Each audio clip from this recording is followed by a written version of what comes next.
많은 사람들이 어떤 잘못하는 일을 보면은 아주 엄청난 일을 하면 이렇게 얘기하죠.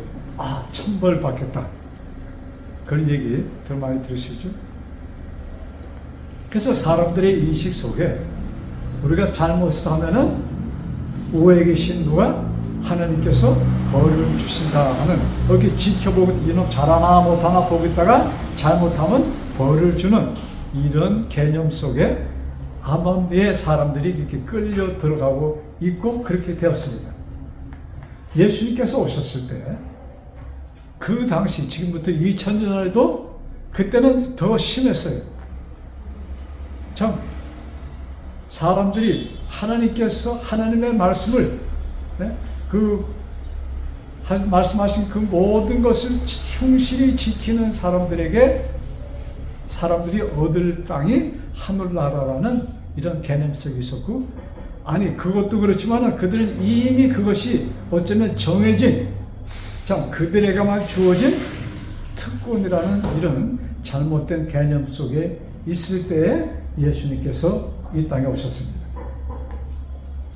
그래서 예수님께서 이 땅에 오셔서 첫 번째 아주 복음을 말씀하실 때 이렇게 말씀해요.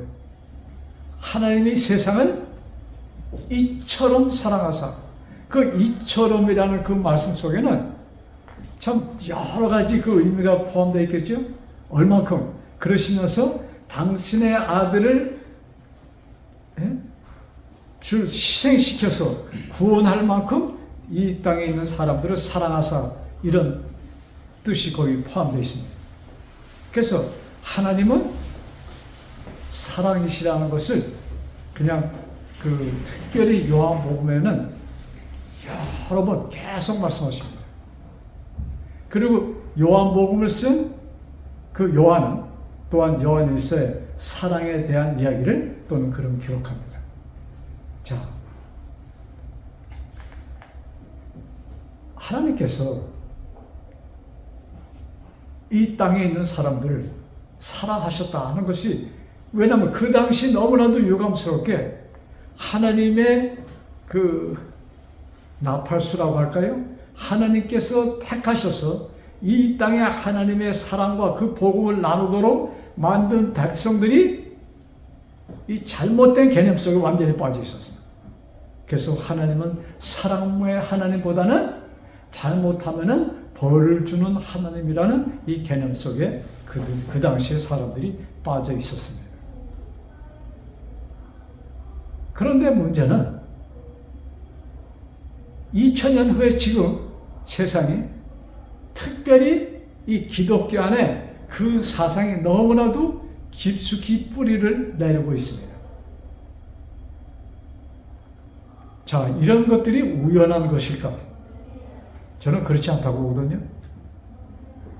자, 그래서 묶여있는, 틀에 묶여있는, 율법에 묶여있는 자들에게 뭐예요? 야, 이것이 아니고 구원은 나를 통하여, 그러시면서 그 나를 통하는 그 예수님이 희생당하심으로 구원이 백성들에게 이루어졌다는 것을 예수님이 선포하시고 3년 반 동안 그 일을 하십니다.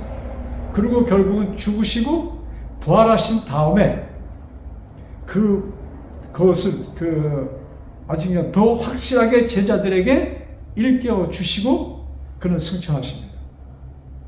그 다음에 이 땅에 예수님을 통하여 이 세상이 복음화됩니다.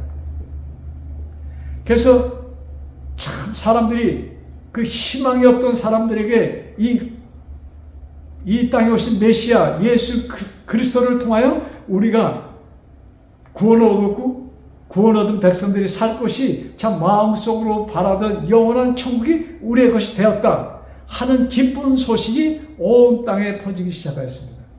여러분, 그때의 복음은 우리를 위하여 천국이 마련되었고, 천국이 마련되었고, 그를 믿는 자는 멸망치 않고 영생을 얻는다. 이것이 복음이었어.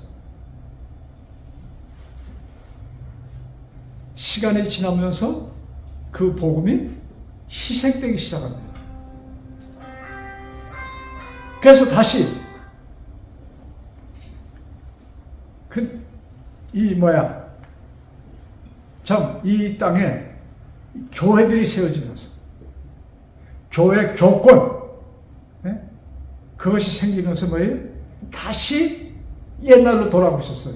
그래서 교회가 모든 것의 중심이다. 또 신약 성경에 어렴풋이 그런 말씀들이 하나님께서 세우신 그 교회에 대해서 말씀하시면서 그런 잘못 우리가 해석하면은 교회의 모든 교권이 권리가 주어진 것처럼 사람들이 해석하면서 특별히 교회 지도자들이 그렇게 얘기하면서 교회가 아주 그냥 조직된 교회가 하여튼 구원의 열쇠를 가진 것처럼 가르치기 시작합니다. 그래서 이 땅을 그 당시 있었던 유일한 교회가 완전히 장악하면서 그들의 파워가 천몇 년을 이 세상을 좌우지하는 그런 상황에 빠졌습니다. 근데 하나님께서 그냥 둬두면 안 돼. 그래서 지금으로부터 507년 전 개혁의 불을 올리게 됩니다. 그것이 마틴 루터의 종교개혁의 시작입니다. 그것이 1517년 10월 29일입니다. 그래서 507년이 됐어요. 그래서 루터를 시작해서 그 다음에 요한 웨슬레, 칼빈 이런 분들을 통해서 복음이 다시 살아나기 시작하는데 아울러서 그것이 조금 부흥하기 시작하면서 그 개신교, 새로 시작된 교회들이 교회가 조직되면서 다시 교권으로 이 암암리에 그것이 파워를 가지면서 다시 이 세상에 지금 많은 교회가 믿음으로 구원을 얻는다, 예수님의 구원하였다 하면서도 그러나라는 단어를 붙이면서 우리가 하나님의 그 주신 계명을 완벽히 지킬 때에 우리에게 구원이 주어진다는 것을 얘기를 합니다. 그래서 요사이 성수주일이라는 단어가 유행되기 시작하였습니다. 그래서 그것은 무슨 얘기예요? 주일을 거룩히 지켜야 된다. 하나님의 백성은 주일을 거룩히 지켜라. 또 성경은 벌써 오래전부터 모세 그때부터 안식일을 기억하여 거룩히 지키라 하는 그 말씀이 있잖아요. 그것을 그것을 이용해서 지금은 주일을 거룩히 지켜야 된다는 이런 자기의 그 개신교의 교리에 따라서 거기다가 계명을 덧붙여서 주일을 거룩하게 지켜야 된다는 이런 말씀들이 지금 암암리에 퍼지고 있습니다. 자, 오늘 말씀의 주제는 이것이 아니에요. 이런 상황에서 마귀가 지금 계획하고 있는 것, 마귀가 어떻게 사람들을 붙들어 묶었는가? 여기서 우리가 해방하는 것이 무엇인가? 이것을 좀 나누고자 합니다. 일찍이 이스라엘 사람들은 창세기 사실 창세기 성경 거의 전체가 2000년 전에 이스라엘 그 땅까지의 그 역사가 지금 사실 기록되어 있는 것이 성경이야. 창세기 12장부터 구약 성경 말라기까지가 이스라엘의 모든 그 역사와 그들에 있었던 그 사건들이 기록되어 있습니다. 자, 이스라엘 나라가 이제 아브라함의 후손들이 애굽 가서 큰 민족을 이루고 다시 출애굽하여서 이스라엘 나라가 형성되잖아요. 그 나라가 형성되어서 참 그 유명하였던 다윗 왕 솔로몬 왕의 전성기를 이룹니다. 그 당시에 그 지역 중동 지역의 세상을 장악하였던 나라가 이스라엘이었습니다. 근데 그 나라가 퇴보합니다. 그러면서 결국은 아시리아 그 다음에 바벨론에 의해서 그 그 나라가 망합니다. 그때 망할 때 하나님께서는 선지자를 보냈어요. 그냥 망해서 그냥 백성 흩어지면 이게 뭐야? 하나님께서 택한 선민이라는 그 백성이 그냥 희지부지하게 막을 내리면 아무 의미가 없잖아요. 그래서 이 망하기, 이스라엘이 망하기 한 150년, 200년 그쯤에서 한 선지자 보냈는데 그 선지자 이름이 이사야입니다. 이사야 선지자가 이사야서를 기록하면서 엄청난 말씀을 기록합니다. 이사야 1장 18절 쳐보세요. 성경 이사야 1장 18절. 이런 말씀들은 참 우리가 머릿속에 암송하면서 좀 암송하실 필요가 있어. 자, 이사야 1장 18절. 구약 성경 몇 페이지입니까? 968페이지? 968페이지 같은데 한번 보세요. 이사야 1장 18절. 찾으셨으면 이사야서 찾으셨어요? 네. 자, 제가 있습니다. 1장 18절. 여호와께서 말씀하시되 오라 우리가 서로 변론하자. 서로 대화하자 이겁니다. 너희의 죄가 주홍 같을지라도 눈과 같이 휘어질 것이요 진홍같이 붉을지라도 양털같이 희게 되리라. 쉬운 말로 너희들의 죄가 아무리 너희들이 악한 일을 하여서 살인범이라 할지라도 여러분 이 세상도 살인범은 허용치 않습니다. 그렇죠? 너희들이 살인범이라 할지라도 어떻게 될 것이다? 너희 죄가 흰 눈과 같이 휘어질 것이다. 모든 것을 다 깨끗하게. 여기 조건이 없어. 나하고 좀 대화 좀 나누자. 내가 했으니까 좀 대화 나눠. 이것이 이스라엘의 망하기 한 200년 전에 150년 전에 주어진 말씀입니다. 이후로 이스라엘 나라는 나라 같은 나라가 형성이 안 됩니다.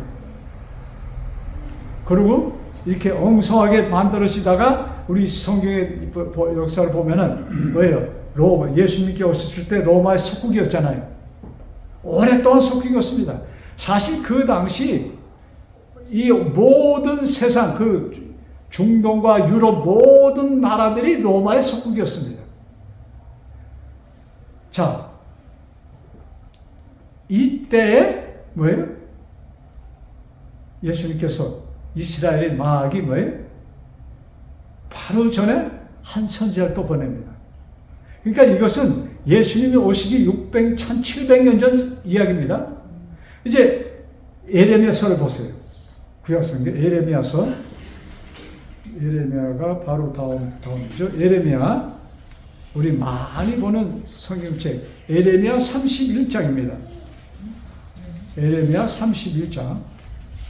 자, 여기 그 이사야서에는 나 변론하자. 너의 죄가 주홍같이 붉을지라도 어떻게 될 것이다? 흰 눈과 같이 될 것이다. 이런 소망의 말씀 주신 하나님께서 예레미야, 자, 이 예레미야 선지자는 이사야 선지자보다도 한 150년 후에 나신 선지자예요. 예레미야는 언제냐? 바벨론에 의해서 예루살렘 성전이 뭐예요? 완전히 포위되고 백성들이 포로로 잡혀가고 예루살렘 성이 불타고 그때에 오신 선지자가 예레미야입니다. 예레미야도 포로로 잡혀가고 갔어. 그러다가 그 풀려납니다. 근데 그 예레미야 선지자가 이제 이스라엘을 망한다. 그러면서 특별히 왕에게 이 사람들이 당신이 항복을 안 하면 당신은 엄청나게 큰 화를 입을 것이고 그래서 그 예루살렘 유다 나라가 망하기 전에 이 왕들이 그냥 몇 년 지나지 않고 여러 왕이 바뀝니다. 예레미야 선지자가 있을 때에 왕이 5분이 바뀝니다. 마지막 왕이 시드기야예요. 근데 이 예레미야는 얘기합니다. 바벨론에게 항복하세요. 항복하세요. 너무나 안타까워서. 왜? 항복하지 않으면 너무나 비참한 일이 있을 것을 아셨기 때문에 그렇게 호소하는데 결국은 항복을 안 합니다. 그래서 이 시드기야 왕이 어떤 일을 당하는가? 잡혀갖고, 도망가다가 잡혀갖고, 그 자기가 보는 앞에서 그 아들을 죽입니다. 바빌론 왕이, 예? 아들, 그 왕 갖다 놓고 백성들 세워놓은 가운데 시드기야의 왕을 다 죽여버려. 그리고 시드기야의 눈을 도려냅니다. 이런 끔찍한 일을 당하니까 그걸 아는 하나님께서는 뭐예요? 항복하라 하는데 항복을 안 했어요. 결국은 그 일을 당합니다. 이 에레미야 선지자가 어떤 말씀을 하는가? 이제 망해가는, 이제 뭐 몇 년 있으면 이스라엘은 망합니다. 그들을 향해 주신 말씀이 에레미야 31장 말씀이에요. 그래서 이런 배경을 좀 보면서 우리가 성경 보면은 좀 더 이해가 잘 될 것이에요. 31장 31절 여호와의 말씀이 내가 보라 날이 이르리니 내가 이스라엘 집과 유다 집에 새 언약을 맺으리라. 여기 이스라엘 집과 유다 집은 뭐예요? 북방 이스라엘, 남방 이스라엘 두 나라로 갈라져 있었기 때문에 이 말씀합니다. 그러시면서 이 언약은 무엇인가? 이 언약이 뭐예요? 너희들의 죄가 뭐예요? 다 용서함을 받을 것이라는 말씀이 이 새 언약의 중점은 그 말씀이야. 그러시면서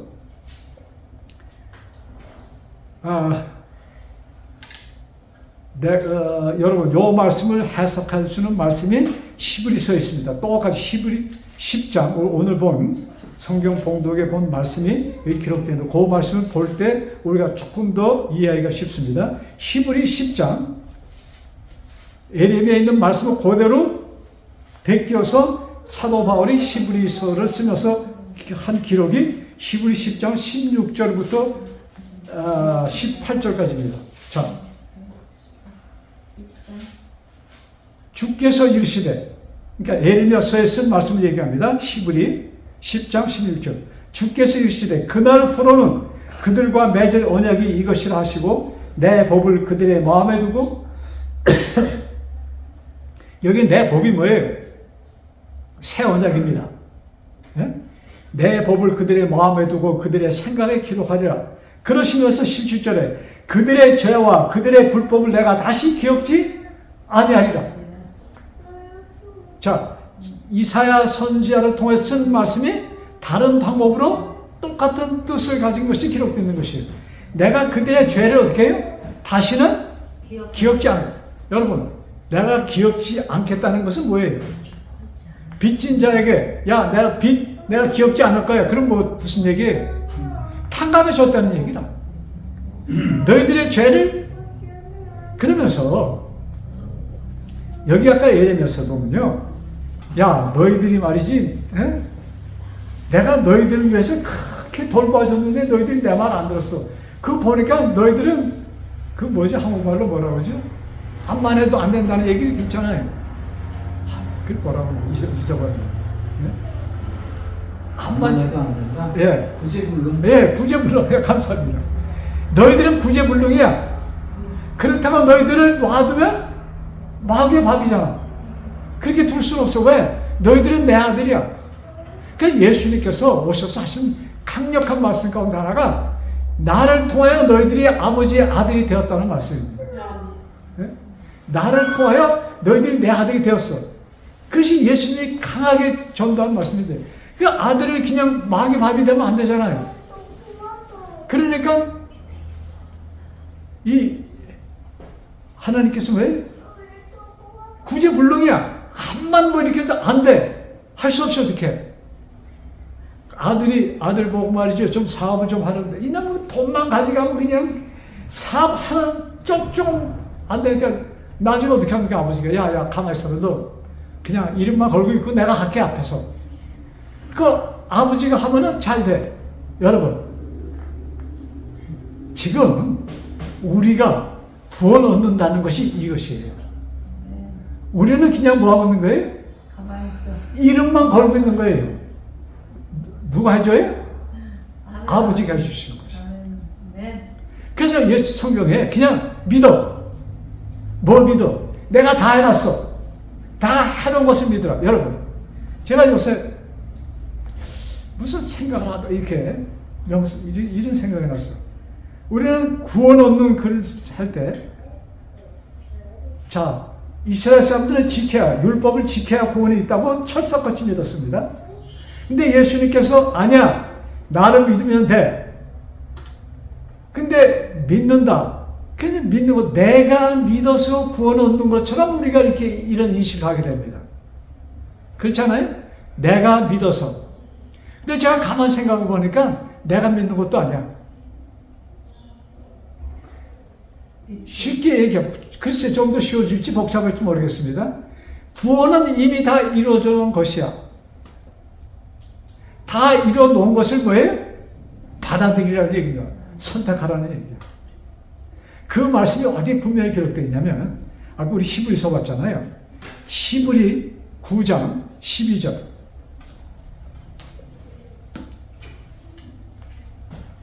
자, 히브리 9장 12절. 찾았어요? 네. 자, 염소와 송아지의 피로 하지 아니하고 오직 자기의 피로. 자, 염소와 송아지의 피로. 여러분, 염소와 송아지가 언제 쓰여진 짐승이냐면 우리 제사 지낼 때 보통 양을 하잖아요. 근데 특별히 염소와 송아지를 썼던 제사가 있습니다. 이 제사는 언제냐면 속죄일은 송아지와 염소를 가지고 제사를 드렸습니다. 속죄일날 누가 앞에 나가서 그 모든 행사를 합니까?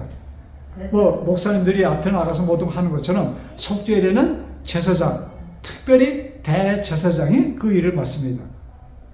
그런데 대제사장이 하나님의 지성소에 들어가기 전에, 여러분, 지성소라는 것은 이 성막, 이 성전을 3분의 1로 가서 휘장이 있었어. 휘장 앞에는 매같이 제사장들이, 보통 제사장들이 매같이 들어가서 분향, 짐승의 사람들이 와서 제물을 드리는 피를 가지고 뿌리고 매같이 하루에도 수십 번, 수백 번 하는 것이야. 그런데 휘장 안에 하나님께서 시내 산에서 준 돌비가 있는 그 법궤, 언약궤가 있는 그 안을 갖다가 지성소라고 불렀는데, 그 지성소에는 보통 사람, 제사장도 못 들어갔어요. 누구만이 들어갔는가? 대제사장만이, 그것도 1년에 딱 하루, 유대달력으로 7월 10일 날 들어갈 수 있었어요. 그 전에 누구든 들어가면 죽었습니다. 자, 그런데 이 대제사장이 그날 처음으로 그날 아침 일어나서 제물로 드리는 것이 송아지였어. 그 송아지 잡을 때는 그 제사장들을 불렀습니다. 다. 그래서 거기서 송아지 잡고 그 피를 가지고 들어가서 예물로 드렸습니다. 그래야만이 제사장들이 그날 하루 봉사할 수 있었어. 그 다음에 이스라엘 백성을 위해서는 염소를 잡았습니다. 아예 명백히 기록되어 있어. 그래서 여기 염소와 송아지의 피로 하지 아니하고 하는 것은 여기 특별한 의미가 있는 것이, 너의 속죄는 죄 사함을 받는 것은 그 당시에 염소 송아지 쓴 것이, 그걸 하지 않고 이제는 뭐예요? 자, 그 다음 뭐예요? 오직 뭐예요? 뭘 했어요? 자기의 피로. 자기가 누구예요? 예수님. 자기의 피로. 그 다음에 이 문구가 중요해요. 무슨 속죄를 드렸어요? 영원한 속죄를 이루사. 여러분, 영원한 속죄를 이뤘다는 것이 무엇입니까? 속죄했는데 내가 너 용서했어, 이것과 내가 영원히 용서했어와 차이가 있어요? 네. 되돌릴 수 없는. 자, 그러니까 이 구원이라는 것은 되돌릴 수 없는 것이에요. 예수님이 돌아가셨어. 확신하세요? 네. 네? 되돌릴 수 없는 속죄를 이루셨다는 것입니다. 그런데 그 속죄를 이룬 사람들이 또 어떻게 된다? 죄에 빠진다? 무엇을 해야 된다? 여러분, 이 굉장히 심각한 얘기예요. 우리가 또 다른 것을 무엇을 해야 된다고 주장하면은 무엇을 무시하는 것이 되는 거예요? 영원한 속죄가 무시당하는 것이야. 즉 예수님을 무시하는 것이 되는 것입니다. 어떻게 보면 참 이쁜 멋진 순교 뭐랄까 아주 거룩한 얘기 같아. 왜? 우리가 이제는 뭐예요? 하나님의 계명을 철저히 지켜서 하나님의 말씀에 순종하는 자. 여러분, 하나님의 말씀에 순종하는 것을, 하나님의 말씀에 순종하는 것과 계명을 지키는 것과 이것을 하나로 묶거나, 하나님의 말씀에 순종하는 것은 뭐예요?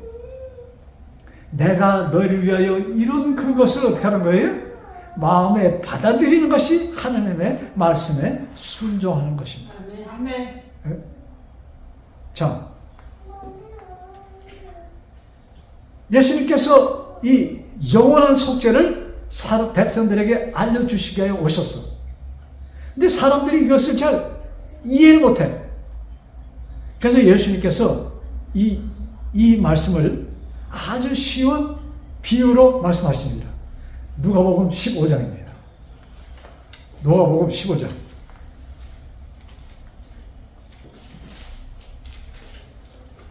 여러분, 시간을 대시는 게 아니고, 시간은 있잖아요. 예? 시간은 있죠. 시간이 없어서 우리가 성경을 못 봅니까? 예? 우리 집사님, 시간 없어서 성경 못 봐요? 그건 아니야. 안 보기 때문에 못 보는 거야. 다른 게 많아. 유튜브 본다고. 네, 맞아요. 그래서 아침에 일어나면 여러분, 유튜브 탁 틀지 말고, 핸드폰 틀지 말고, 아침 시간은 여러분, 핸드폰 완전히 잊어버리고, 말씀과 기도에 짧든 길든 그 시간을 가지고 하루를 시작하시기 바랍니다. 아멘. 아니, 사람들이, 그 떡떡을 안 해. 네? 아무것도 하지. 아침에 일어나서 말씀과 기도로 아침을 열고 그 다음에 다른 것 하세요. 자, 누가복음 15장 1절 2절에 참 거기 재밌는 말씀이 기록되어 있어. 모든 세리와 죄인들이 말씀을 들으러 가까이 나오니, 죄인과 누구예요? 세리들. 세리들은 이렇게 제쳐놓은 사람들입니다. 세금쟁이들. 세금쟁이는 로마 사람들 위해서 세금을 걷어가잖아요. 그러니까 이스라엘 백성 중에 가장 나쁜 사람들이 뭐예요? 여러분, 일제 압제비라고 그러죠? 네. 예? 그 사람들이 세리라는 얘기입니다. 그 완전히 제쳐놓은, 이스라엘 백성 가운데 제쳐놓은 무리를 세리라고 하는 거예요. 그 다음에 죄인 하면 누구예요? 병자들입니다. 예? 가난한 사람들, 병자들. 자, 세리와 죄인들이 말씀을 들으러 가까이, 누구의 말씀 들으러 갔어요? 예수님의 말씀을 들으러 온 사람들은 누구였다? 세리와 죄인들이었다. 이 얘기입니다. 그것을 본 바리새인과 서기관들이 순결을 이르되, 수근수근 한다 자기네끼리, 와, 이 사람이 죄인을 영접하고 음식을 같이 먹는다 하더라. 저 예수라는 사람, 저 사람 분명히 특별하게 좀 특별한데, 보니까 누구하고 같이 지내요? 죄인하고. 누구들이 맞아요? 그 따르는 사람들이 창녀, 예? 가난뱅이, 우리 옛날 우리 조선 때 하면 백정 뭡니까? 이런 제쳐놓은 사람들, 세리들, 이런 사람들이 예수를 따르는 거예요. 말씀을 들어오면 괜찮은 것 같은데 하는 일을 보면 또 기적을 베풀어서 병자를 고쳐주는데 그 주변이 너무나 이런 편, 너무나 더러워. 아시겠어요? 무슨 편인지? 그래서 이 사람들이 가기 좀 꺼려합니다. 자, 그때 예수님께서 3절, 예수께서 그들에게 이 비유로 이르시되, 그 다음에 예수님께서 세 가지 비유에 말씀하십니다. 그러니까 성경 읽으면 너무나 기니까 제가 좀 간추려서 설명드릴게요. 첫 번째 비유가 한 목동이 양을 키우는데 100마리를 키워. 근데 100마리 그거 계속 세울 수 없잖아요. 그러면 끌고 나갔다가 들어올 때는 셉니다. 이게 잊어버려. 끌고 나가서 풀을 먹이고 물 먹이고 다 저녁쯤 한시쯤에 들어와서 항상 세잖아요. 짐승들. 뭐 브라질 똑같아요. 들어가는 길을 만듭니다. 이렇게 나무로. 그럼 거기 가면 이렇게 딱딱 세서 그걸 아는데 아홉 다음에 100제가 없어. 100마리가 안 돼. 어떻게? 이 목동이 그거 찾아내지 않으면 자기 돈으로 그걸 내야 돼. 그러면 자기가 한 달 내내 일하고 번 거 다 없어져. 그러니까 찾아야 될 거 아니에요. 그러니까 다른 아홉 마리 도망가지 못해 문 딱 우리에 집어넣었으니까 그 다음에 이 목동이 그 양을 찾아라 나가는 겁니다. 그래서 양을 찾아서 너무나 반가워서 그 기록에 보면은 양을 어떻게 해요? 어깨에 메고 그 목동이 돌아옵니다. 왜? 한 마리 없으면 자기 한 달 그 수고가 없어지는 거예요. 그 다음에 비유는 그 당시 이스라엘 그 사람들이 시집갈 때 그 엄마가 특별한 비자금을 줬습니다. 네? 너 갖고 있다가 가장 필요할 때, 왜? 그 옛날에는 갑자기 도망가는 일도 많고 전쟁 이런 게 많았잖아요. 갑자기 필요할 때 쓰라고 비자금을 금 10개를 줬어. 그래서 항상 잘 보관해 뒀는데 가끔가다 볼 거 아니야, 있나 없나. 근데 하루는 세보니까 9개뿐이 없어. 하나 없어졌어. 그래서 어떻게 할까요? 찾아. 나중에 찾으니까 너무나 기뻐서 내가 잊어버렸다가 찾았어. 하여튼 집에서 친구들하고 모여서 즐거워하는 거예요. 그 다음 세 번째 비유는 어느 부자에게 두 아들이 있었는데 탕자의 비유라는 얘기 있잖아요. 그 얘기를 하는 거예요. 둘째 아들이 어떻게 아버지 재산 타다가 다 탕진하고 다시 아버지에게 돌아옵니다. 그때 아버지가 그 아들 어떻게 반가게 맞아주는 그 모습을 보여주는 것이 이 세 가지 비유를 예수님께서 드신 것이에요. 여기 잃어버린 양은 누굴 상징합니까? 우리들이에요. 잃어버린 금전도 누구예요? 우리들이야. 자, 잃어버린 양은 조금 감각이 있어. 그렇죠? 잃어버린 거 밤늦게 알았을 거야. 야, 이 시대는 우리 동료들이 같이 있는데 왜 혼자 있지? 알았을 거예요. 근데 자기가 혼자 갈 수 있어요? 못 가. 그 두려움 속에 있는 양. 사람들이 뭐예요? 내가 버림받은 자구나 이런 낭만 가운데 처질 때가 있잖아요. 그걸 조금이라도 느끼는 사람. 이 금전은 느끼는 거예요? 못 느끼는 거예요? 아무것도 못 느끼는 사람. 그 다음에 이 둘 아들 문제는 뭐예요? 자, 아들이 왔을 때 아버지가 이렇게 얘기합니다. 잃어버렸던 내 아들이 왔구나. 내 아들을 찾았구나 합니다. 잃어버렸던 아들. 여러분, 그 둘째 아들이 잃어버린 거예요? 자기가 도망간 거예요? 재활로 갔잖아요. 아버지 재산 뺏어다가 탕진하고 재발로 갔어. 그런데 하나님은 어떻게 뭐라고 표현하는 거예요? 우리가 우리 발로 겨나가잖아요. 근데 하나님은 뭐예요? 잃어버렸던 자식이라고. 그래서 하나님의 성품을 여기 보여주는 것이야. 그러니까 여기 세 경우에 잃어버린 양이나 잃어버린 금전이나 잃어버렸던 아들, 아버지가 그 돌아온 아들을 부둥켜 안고 막 너무나 기뻐서 입 맞추고 울면서 할 때 조건을 붙입니까? 우리 같으면 붙였겠지. 이놈 새끼 다시 나가면 다시 다음은 안 받아줘. 아마 최소한도 그런 얘기를 했을 거예요. 근데 여기 그 아버지는 너무나 그냥 기쁘기만 해. 야야야 빨리 먹탕 물 하고 새 옷 갖다 입히고 반지 끼워주고 그냥 송아지 잡아서 잔치를 해주고, 이것이 하느님의 성품을 보여주는 것입니다. 그 예수님께서 우리 아버지, 너의 아버지는, 그러시면서 예수님께서 그 하나님에 대해서 얘기할 때 아버지라고 얘기합니다. 그 너희들이 내 안에 그 하나님이 너의 하나님이 아버지가 될 것이라는 표현을 쓰십니다.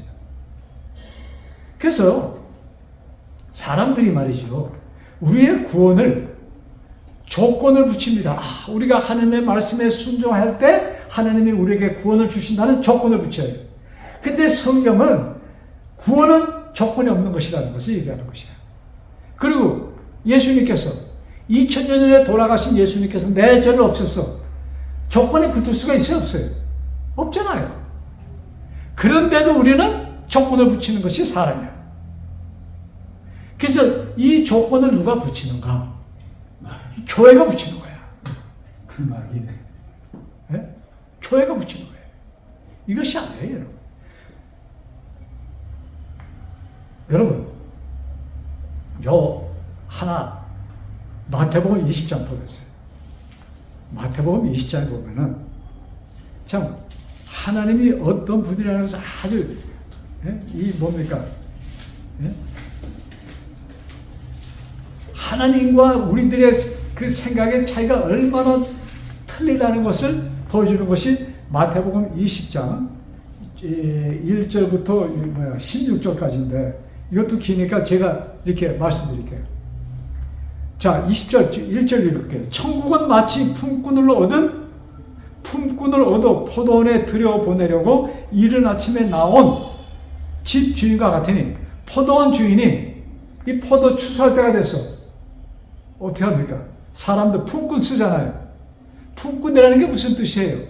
일당배기 하는 사람들입니다. 네? 그 미국에 가면 그런 사람들 있잖아요.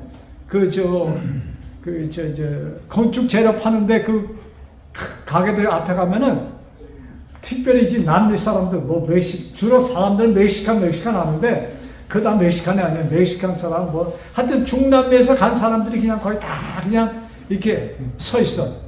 그 사람들이 자동차 하나 가면 쑥 모입니다. 자기 써달라고. 품꾼이야.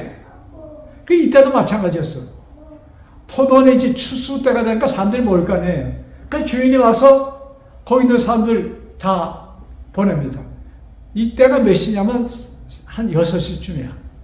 아침 일찍 시작합니다. 그러고서는 그냥 야 가서 일해 이렇게 하니까 약속하잖아요. 일당 주는 돈 있잖아요. 그러면서 여기에요.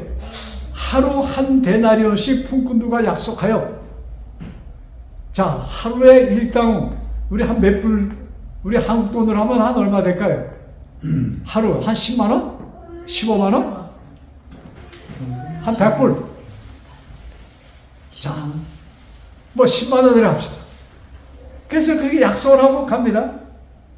그래서 일을 시작해요. 근데 주인이 아침 일찍 왔다가 집에 들어가서 아침 식사하시고 또 나와서 보니까 사람들이 또 일하는 사람들이 있어, 밖에. 일감 있을까 해서. 야, 너희들 왜 여기 아침 일 안 하고 여기 있으니까, 아무 누구도 우리를 시키지 않았습니다. 그래? 그러면 내 동장에 와서 이래. 그리고 9시에 또 사람들 들여보냅니다. 그리고 오후 1시, 3시, 5시까지 나와서 일을 보통 몇 시까지 합니까? 6시부터 6시잖아요. 그 중간에 좀 쉬는 시간이 있고. 그럼 한 10시간 하는 거예요. 그런데 오후 5시 왔는데 빈둥빈둥 노는 사람들이 있어. 야, 너희들 왜 여기 있어? 아무도 우리는 일자리 구하지 못해.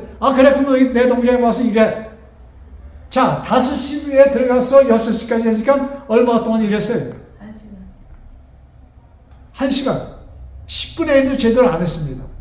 자, 이제 이 주인이 책임자한테, 야, 그 사람들 마지막 온 사람부터 돈을 줘라 합니다. 근데 마지막 1시간 일한 사람들 얼마 주면 될까요? 일당 매기가 10만 원이면 얼마 주면 될까? 만 원? 기분 좋게 기만 있어서 2만 원 주면 되겠죠? 아마 많이 줘도? 그래서 그 사람들은 군소리 없을 거예요. 근데 그 주인이 그들에게 10만 원을 주는 거예요. 와, 그러니까 그 아침부터 왔던 사람들이 손을 이렇게 부비면서, 야, 오늘 술이 많네. 오늘 우리도 얼마 줄 거야? 최소한도 얼마 줘야 될까요? 더블 이상 줘야 될 거 아니야? 암만 안 줘도 20만 원, 30만 원. 이것이 누구들의 생각입니까? 사람들의 생각이야. 근데 늦게 온 사람부터 처음에 10만 원 주니 그 다음 사람도 10만 원, 10만 원. 아침 새벽 6시부터 와 일하는 사람한테도 똑같은 10만 원을 주는 거야.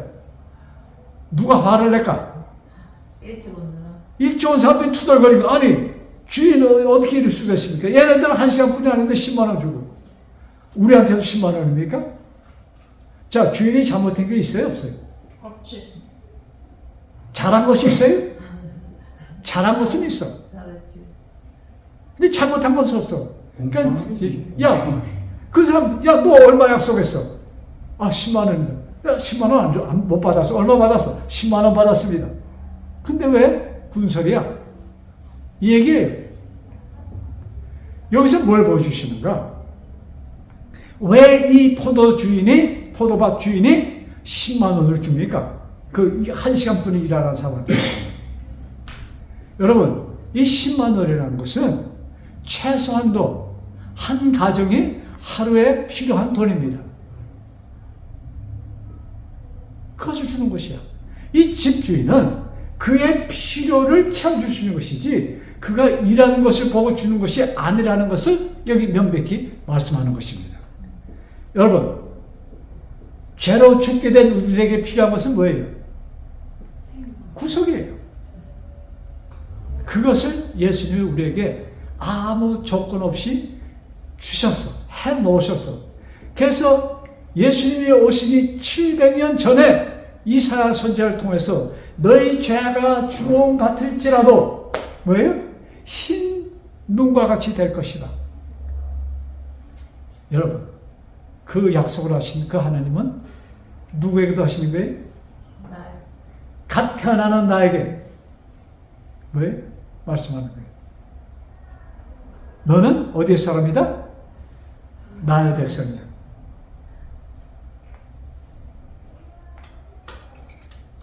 그래서 뭐예요? 우리들의 생각과 하나님의 생각은, 이 사람들의 생각은 뭐예요? 우리들은 너무나도 조건적인 차원에서 생각을 합니다. 근데 하나님은 뭐예요? 조건이 없어요. 그래서 우리가 성경을 볼 때 우리들의 시야로 보면 안 돼요. 누구의 시야로 성경을 봐야 돼요? 하나님이 보시는 그 눈으로 볼 때, 은혜 충만한 아무것도 한 것이 없어. 근데 뭐예요? 모든 것을 이루어 놓으신 주님. 그래서 구원은 다 차려진 것입니다. 가서 뭐 하면 돼요? 먹기만 하면 돼요. 선택해서. 그래서 이 참 거저 주시는, 아무 조건 없이 주어진 이 구원을 선택하셔서 그 기쁨을 누리는 우리 모두 되기를 간절히 바라면서 말씀을 마칩니다.